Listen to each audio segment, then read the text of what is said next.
Hello' students, কি খবৰ? আশা কৰোঁ সকলোৰে ভাল। আৰু আজি আমি আলোচনা কৰিম ক্লাছ 4 অৰ্থাৎ চতুৰ্থ শ্ৰেণীৰ দ্বিতীয় অধ্যায় সমাজৰ পাঠ 2 পানী আৰু জুইৰ আখ্যান, এই গল্পটি আজি আমি আলোচনা কৰিম। আৰু ইয়াৰে ইম্পৰ্টেণ্ট কুৱেশ্যনবিলাক আমি আলোচনা কৰিম, ঠিক আছে? আৰু এই পানী আৰু জুইৰ আখ্যান, এই গল্পটো কাহিনীটো তোমালোকে ভালদৰে পঢ়িবা, ঠিক আছে? মই ৰিডিং কৰি নিদিওঁ, ভিডিঅ'টো দীঘল হৈ যায় ৰিডিং কৰি দিলে। তো তোমালোকে এইটো পঢ়ি ল'বা। পঢ়ি লৈ আমি ইয়াৰ পিছৰ প্ৰশ্ন উত্তৰখিনি আমি আলোচনা কৰিম, ঠিক আছে? আমি আজি প্ৰশ্ন উত্তৰখিনি লৈ আগবাঢ়োঁ। তো আমাৰ প্ৰথমতে চাবা, তোমালোকে ক্ৰিয়াকলাপ পাঠভিত্তিক প্ৰশ্ন উত্তৰবোৰ চাবা। ইয়াতে 1 নম্বৰত কি দিছে, তলত দিয়া প্ৰশ্নবোৰৰ শুদ্ধ উত্তৰটো বাছি উলিয়াই সঠিক বৃত্তটো পূৰ কৰা। ইয়াৰ প্ৰথম প্ৰশ্নটো কি দিছে, তোৰ আৰু এসোপাহে কথা, তই কিমান শক্তিশালী জানো নহয়, এই কথাষাৰ কোনে কাক কৈছিল? ইয়াতে ক নম্বৰৰ দিছে জুয়ে মানুহক কৈছিল। খ নম্বৰ দিছে পানীয়ে জুইক কৈছিল। গ নম্বৰ দিছে মানুহে জুইক কৈছিল, সভাসদে পানীক কৈছিল। ইয়াতে শুদ্ধ উত্তৰটো হ'ব খটো, পানীয়ে জুইক কৈছিল, ঠিক আছে? ইয়াতে খ নম্বৰটো তোমালোকে গোল চিনটো পূৰ কৰি দিবা, ঠিক আছে? তাৰপিছত নেক্সট কুৱেশ্যনটো কি দিছে চাবা। নেক্সট কুৱেশ্যনটো দিছে তাৰ মনত বৰ বেজাৰ লাগিল। ইয়াত তাৰ বুলি কাৰ কথা কোৱা হৈছে? ইয়াতে আমাক কি কি অপশ্যনত দিছে, সভাসদৰ, তাৰপাছত পানীৰ, মানুহৰ, জুইৰ। ইয়াতে আমাক তাৰ বুলি কাক কোৱা হৈছে? জুইৰ, ঠিক আছে? তো ইয়াতে ঘ নম্বৰৰ বৃত্তটো তোমালোকে পূৰ কৰি দিবা, ঠিক আছে? নেক্সট 2 নম্বৰত কি দিছে, তলত দিয়া প্ৰশ্নকেইটাৰ উত্তৰ কোৱা আৰু লিখা, ঠিক আছে? তো প্ৰথমতে আমি ক নম্বৰ চাম। ক নম্বৰত কি কৈছে, পানী আৰু জুইৰ মাজত কিয় কাজিয়া লাগিছিল? ইয়াৰে এনচাৰটো তোমালোকে চাবা। 2 নম্বৰৰ উত্তৰ, ক নম্বৰটোৰ উত্তৰটো চাবা। পানী আৰু জুইৰ মাজত নিজৰ নিজৰ অহংকাৰৰ বাবে কাজিয়া লাগিছিল, ঠিক আছে? এইটো তোমালোকে লিখি লোৱা, ক নম্বৰৰ উত্তৰ। তাৰপিছত খ নম্বৰত কি দিছে, সভাসদে কাক পাহাৰৰ ওপৰত থাকিবলৈ কৈছিল? তো খ নম্বৰটো চাবা, সভাসদে পানীক পাহাৰৰ ওপৰত থাকিবলৈ কৈছিল, ঠিক আছে? তাৰপিছত গ নম্বৰটো চাবা, গোটেই পৃথিৱী জুৰি আছো বুলি কোনে কৈছিল? গ নম্বৰটো, গোটেই পৃথিৱী জুৰি আছো বুলি পানীয়ে কৈছিল, ঠিক আছে? তাৰপিছত নেক্সট চাবা, খ নম্বৰ, দেশ বিদেশৰ সকলো প্ৰাণী কিয় গোট খাইছিল? এইটো খ নম্বৰটো চাবা। পানী আৰু জুইৰ মাজত লগা ভয়ংকৰ কাজিয়াৰ কিবা এটা মীমাংসা বা বিচাৰ কৰিবলৈ দেশ বিদেশৰ অলেখ প্ৰাণী গোট খাইছিল, ঠিক আছে? এইকেইটা তোমালোকে স্ক্ৰীনশ্বট মাৰি লোৱা, হয়তো লিখি ল'বা, ঠিক আছে? তাৰপিছত নেক্সট তোমালোকৰ চাবা, নেক্সট তোমালোকৰ দিছে 3 নম্বৰটো। 3 নম্বৰটো চাবা। 3 নম্বৰটো দিছে কোনে কাক কিয় কৈছিল লিখা। ক নম্বৰটো কি দিছে, ক নম্বৰটো, এই দুই শক্তি আমাৰ বাবে অপৰিহাৰ্য, গতিকে সোনকালে এই কাজিয়াখনৰ কিবা এটা মীমাংসা কৰিব লাগিব। তো ইয়াৰে কোনে কাক কৈছিল এইটো লিখিব দিছে। তো প্ৰথমতে চাবা, এই দুই শক্তি আমাৰ বাবে অপৰিহাৰ্য, এই কথাষাৰটো কোনে কৈছিল? পানী আৰু জুইৰ আখ্যানৰ এই গল্পটোত। তো ইয়াৰ উত্তৰটো চাবা তোমালোকে। এই কথাষাৰ মানুহবোৰ আলোচ কৰি নিজৰ মাজতে কৈছিল, কাৰণ জুই আৰু পানী দুয়োটা মানুহৰ বাবে দৰকাৰী।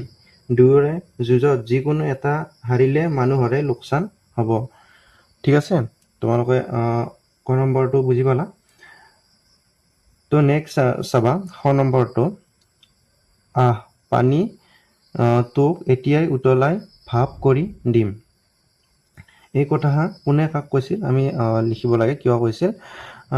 খ নম্বৰটোৰ উত্তৰটো চাবা, এই কথাষাৰ জুয়ে পানীক খঙত কৈছিল, কাৰণ পানীয়ে জুইক পৰাস্ত কৰাটো দুটোপাল মানৰহে কাম বুলি কৈ জুইক জোকাইছিল, ঠিক আছে?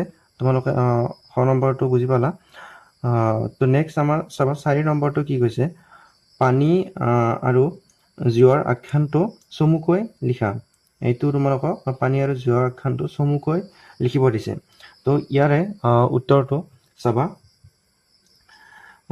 নিজৰ নিজৰ অহংকাৰৰ বাবে জুই আৰু পানীৰ মাজত এবাৰ ভীষণ কাজিয়া লাগিছিল। দুয়োৰে যুঁজৰ ফলত চাৰিওফালে হাহাকাৰ লগা দেখি মানুহে এখন মেল পাতিলে। মেলৰ সিদ্ধান্ত অনুসৰি এটা পৰীক্ষা পতা হ'ল, য'ত জুইক পাহাৰৰ তলত আৰু পানীক পাহাৰৰ ওপৰত ৰখা হ'ল। সংকেত পোৱাৰ লগে লগে পানী হুহুৱাই নামি আহি জুইৰ ওচৰ পোৱাত জুইৰ মনত মানুহৰ অসুবিধাৰ কথা ভাবি বেজাৰ লাগিল আৰু সি পিছ হুহকি গৈ শিলৰ ভিতৰত সোমাই লুকাই পৰিল। ইফালে পানীয়েও নিজৰ অহংকাৰৰ ফলত পৃথিৱীত সৃষ্টি হোৱা ভয়ানক দুৰ্যোগ দেখি নিজৰ ভুল বুজি পালে। শেষত দুয়ো নিজৰ ভুল বুজি পালে আৰু কেতিয়াও কাজিয়া নকৰোঁ বুলি শপত খালে। ঠিক আছে, এইটো তোমালোকৰ 4 নম্বৰৰ পানী আৰু জুইৰ আখ্যানটো চমুকৈ লিখা হৈছে। ঠিক আছে, তোমালোকে এতিয়া 5 নম্বৰটো চাবা। 5 নম্বৰটোত কি কৈছে, তলত কিছুমান শব্দৰ অৰ্থ দিয়া আছে। সেই অৰ্থ প্ৰকাশ কৰা শব্দবোৰ কাষৰ শব্দ জালৰ পৰা বাছি উলিয়াই খালী বাকচত লিখা। ইয়াতে প্ৰথমতে কি দিছে, ইয়াতে আমাক খালী বাকচত কিছুমান শব্দ দিছে আৰু ইয়াৰ পৰা বাছি আমাক ইয়াতে অৰ্থবোৰ লিখিব দিছে। ঠিক আছে, প্ৰথমটো কি দিছে, গিলা কাৰ্য, আগুৰি ধৰা কাৰ্য।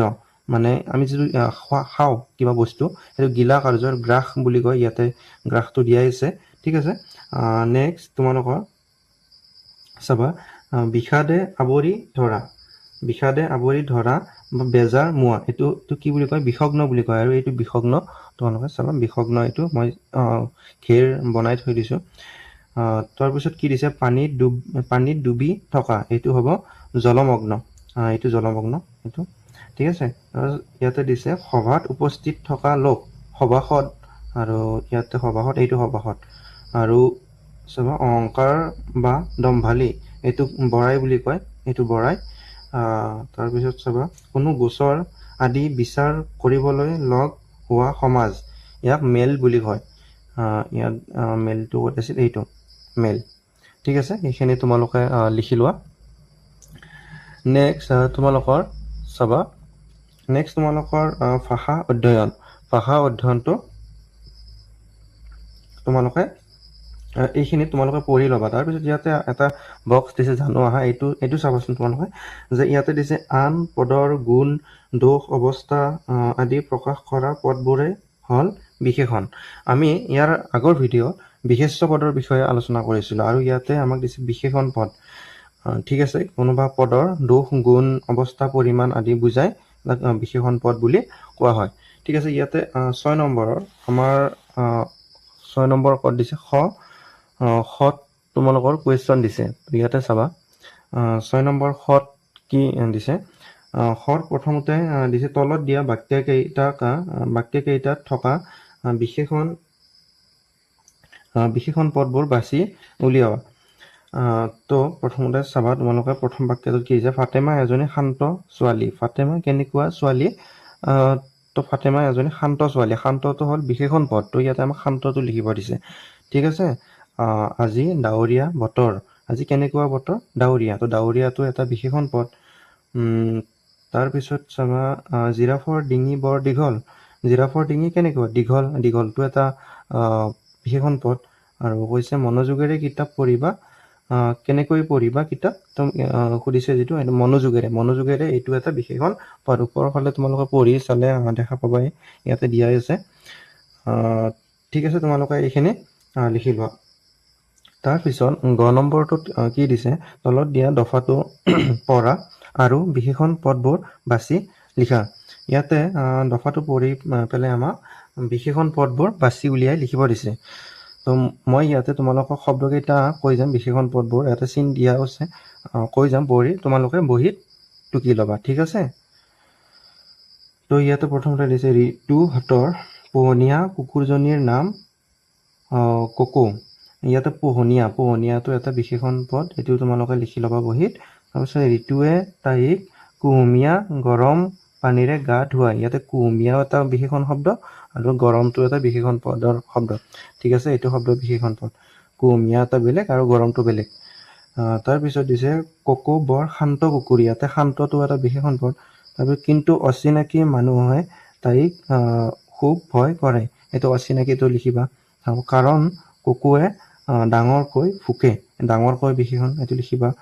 ইফালে তাই হ'ল নোদোকা কুকুৰ। এইটো নোদোকাটো এটা বিশেষণ, এইটো লিখিবা। তাই ৰাতি জাগি থাকে, সেয়ে ঋতুহঁতৰ চৌহদত ৰাতি দুষ্ট মানুহে নোসোমায়। এইটো দুষ্টটো এটা বিশেষণ পদ। এইকেইটা শব্দ তোমালোকে বহীত লিখি ল'বা। ঠিক আছে, তাৰপিছত 7 নম্বৰটো চাবা। 7 নম্বৰটো কি কৈছে? 7 নম্বৰটো কৈছে যে তলত দিয়া বাক্য কেইশাৰীলৈ মন কৰা। তলত দিয়া বাক্য কেইশাৰীলৈ আমাক মন কৰিব দিছে। কি দিছে চাবা। ৰাইজৰো শংকা আঁতৰিল আৰু মনোবাঞ্ছা পূৰ হ'ল। এই বাক্যশাৰীত মনোবাঞ্ছা, এইটো মনোবাঞ্ছা শব্দটোত থকা যুক্তাক্ষৰটো হ'ল এইটো নিয়চন চ। ঠিক আছে, এতিয়া নিয়চন চ যুক্তাক্ষৰ থকা আন শব্দৰে তলৰ খালী বাকচ কেইটা পূৰ কৰা। এই বাকচ কেইটা তোমালোকক মই লিখি দিম। আৰু এইটো মনোবাঞ্ছা নিয়চনটো এইটো নিয় যোগ দ্বিতীয় চ, এইটো ভাঙি দেখুৱাইছে। পৰীক্ষাত কেতিয়াবা আহে এনেকুৱা যুক্তাক্ষৰ ভাঙা বা যুক্তাক্ষৰ লগোৱা, এইটো তোমালোকে চাই ল'বা। ঠিক আছে, তো ইয়াতে মই এই বাকচ কেইটা পূৰণ কৰি দিম। তো ইয়াৰে শব্দ কেইটা চাবা, মই লিখি দিছোঁ তোমালোকক চাবা। ইয়াতে বাঞ্ছা, লাঞ্ছনা আৰু বাঞ্ছনীয়। প্ৰথমতে কি লিখিম আমি? বাঞ্ছাটো লিখিম বটা আকাৰে বা, আৰু নিয়চনটো লিখিব দিছে, তাত আকাৰটো দিয়ে দিছে। বাঞ্ছাটো চাবা প্ৰথমতে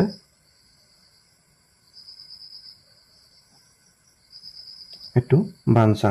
তাৰপিছত লাঞ্ছনীয়, লাটা আকাৰে লা, নিয়চন চ, তাৰপিছত দ্বিতীয় নত আকাৰে না, লাঞ্ছনা। তাৰপিছত দিছে বাঞ্ছনীয়, বটা আকাৰে বা, নিয়চন চ, দ্বিতীয় নত দীৰ্ঘিকাৰ, দ্বিতীয় আকাৰে আ। ঠিক আছে, বাঞ্ছনীয়। ঠিক আছে, ইয়াতে বাঞ্ছা, লাঞ্ছনা আৰু বাঞ্ছনীয়, এইকেইটা তোমালোকে লিখি ল'বা।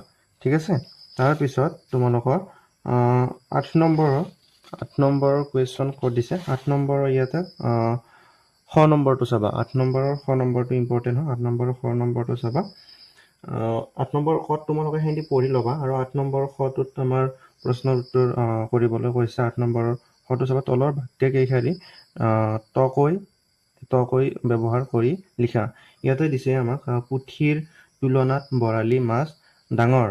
ইয়াতে আমি কি বুলি লিখিব পাৰিম? পুঠিৰ তুলনাত আমি তকৈ লিখিব লাগিব। পুঠিতকৈ বৰালি মাছ ডাঙৰ, সেনেকৈ লিখিম। ঠিক আছে, তোমালোকে এইটো লিখি ল'ব। মই তোমালোকক লিখি দিম বাৰু। আৰু ইয়াতে তুলসী গছৰ তুলনাত আম গছ ওখ। ইয়াতে কি হ'ব? তুলসী গছতকৈ আম গছ ওখ, এনেকৈ লিখিম। তাৰপিছত ইয়াতে দিছে ক্ৰিকেট বলৰ তুলনাত ফুটবল ডাঙৰ। ইয়াতে কি বুলি লিখিম? ক্ৰিকেট বলতকৈ ফুটবল ডাঙৰ, সেনেকৈ লিখিম। তাৰপিছত জিৰাফৰ তুলনাত হৰিণ চাপৰ। ইয়াতে কেনেকৈ লিখিম? জিৰাফতকৈ হৰিণ চাপৰ। তাৰপিছত এইটো চাবা 8 নম্বৰৰ ফটো। প্ৰথমতে আমি কি লিখিছোঁ? পুঠিতকৈ বৰালি মাছ ডাঙৰ। এইটো তোমালোকক মই গোটেইটো এনচাৰ লিখি দিছোঁ। তোমালোকৰ প্ৰশ্নটো প্ৰথমতে লিখি ল'বা। তাত থকা বাক্যটো, কিতাপত থকা বাক্যটো লিখি এইটো লিখিবা, পুঠিতকৈ বৰালি মাছ ডাঙৰ। তাৰপিছত লিখিবা তুলসী গছতকৈ আম গছ ওখ। তাৰপিছত লিখিবা ক্ৰিকেট বলতকৈ ফুটবল ডাঙৰ। তাৰপিছত লিখিবা জিৰাফতকৈ হৰিণ চাপৰ। ইয়াতে তকৈটোত শব্দকেইটাত মই তলত ৰাজধানী দিছোঁ, ক'ত আছে হিন্দি তোমালোকে লিখি ল'বা। ঠিক আছে, আৰু ইয়ালৈকে আছিল আমাৰ এই চেপ্টাৰটোৰ ইম্পৰ্টেণ্ট কুৱেশ্যনবোৰ। আৰু ভিডিঅ'টো আজি এইখিনিতে সমাপ্ত কৰোঁ। আৰু যদি ভিডিঅ'টো ভাল লাগিছে লাইক কৰিবা, আৰু মোৰ চেনেলটো ছাবস্ক্ৰাইব কৰি দিবা আগলৈ এনেকুৱা ভিডিঅ' পাই থাকিবলৈ।